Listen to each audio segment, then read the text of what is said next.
ব্রাহ্মণবাড়িয়ার আশুগঞ্জ উপজেলায় দিন দিন কৃষকরা ঝুঁকছেন বস্তায় আদা চাষে। এখানকার বিভিন্ন অঞ্চলে বাড়ির উঠানে কিংবা পতিত জমিতে বস্তায় আদা চাষ জনপ্রিয় হয়ে উঠেছে।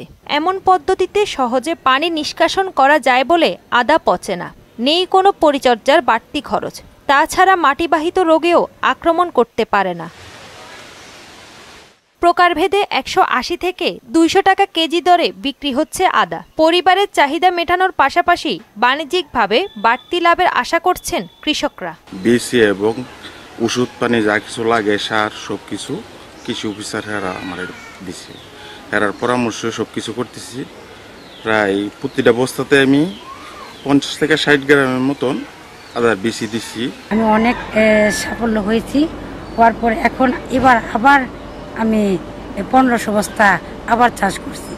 আমাকে দেখে অনেকেই আবার আদা চাষ করার জন্য উদ্যোগ হয়েছে। আমার বাড়িতেও অনেক খালি জায়গা আছে। কৃষি অফিসারের পরামর্শ নিয়ে আমিও একটা আদা বাগান করার চিন্তা ভাবনা আছে। উপজেলা কৃষি অফিস থেকে আদা দিছে, তারপর সালা দিছে, বস্তা দিছে, জৈব সার দিছে। বস্তায় আদা চাষে কৃষকদের উৎসাহিত করা সহ প্রশিক্ষণ দেয়া হচ্ছে। সেই সাথে সব ধরনের পরামর্শ ও সহায়তা দিচ্ছে কৃষি বিভাগ। বস্তায় আদা চাষকে উৎসাহিত করছি। আমরা চেষ্টা করছি প্রতিটা গ্রামে যদি বস্তায় ১০০ জন কৃষক আদা চাষ করে থাকেন, তাহলে আদার আমদানি নির্ভরতা আমাদের দেশের, সে আমদানি নির্ভরতা কমবে বলে আমি মনে করি। আর আমরা চেষ্টা করছি আমাদের বিভিন্ন সহায়তা, পরামর্শ এগুলোর মাধ্যমে বীজ কেনা, সার প্রয়োগ ও পরিবহন সহ সব মিলে বস্তা প্রতি খরচ হয়ে থাকে ৪০ থেকে ৫০ টাকা।